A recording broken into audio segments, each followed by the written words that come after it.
Hi, I'm Stefania Chaplin, and as part of the DevSecOps Delivered series, I'm going to show you how to fix a critical security vulnerability within your IDE.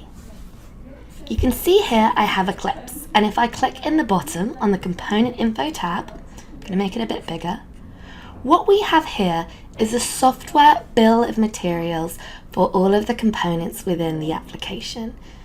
You can see Common View Utils is slightly grayed out, so that means it's a transitive dependency. And then I have these colors. So we've got red, orange, and blue. Red means there is a critical violation of company policy, and blue means there are none.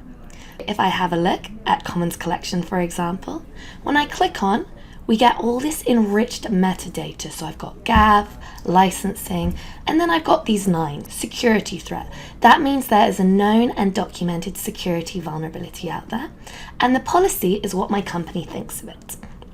When I click on the View Details button, what I can see is even more information. You can see here, security high. This is an example policy that my company has set up with a high-risk CVSS score. So that means a common vulnerability scoring system between 0 and 10. I'm not sure if you're familiar with Heartbleed from a few years ago. That was only a 5. So anything higher than a 7 is going to be even worse. I have information around licensing, so you can see here it's liberal. But when I look at security issues, remote code execution. Now you're speaking a language that I, the developer, understand, and I know I don't want to use a component that leaves me at risk of this. So how do I fix it? Going back here to the bottom, I have this histogram. Along the bottom, version history, so 1 to 2 to the current version 3.21. Red triangle is security vulnerability, so that's a known and documented vulnerability. And licensing, blue, liberal, orange, not so good. And then green is popularity based on total downloads from Maven Central. If I click to this version, 3.22, there's no red, blue, and still a lot of green.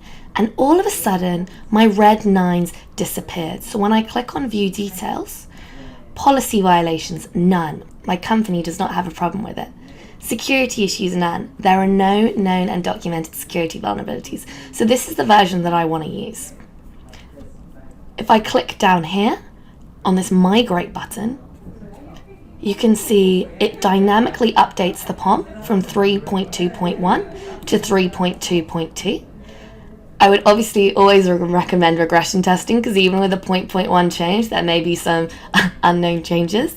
And when I click on finish, all of a sudden, this red becomes a blue. And within a couple of minutes, we have fixed a critical security vulnerability within the IDE.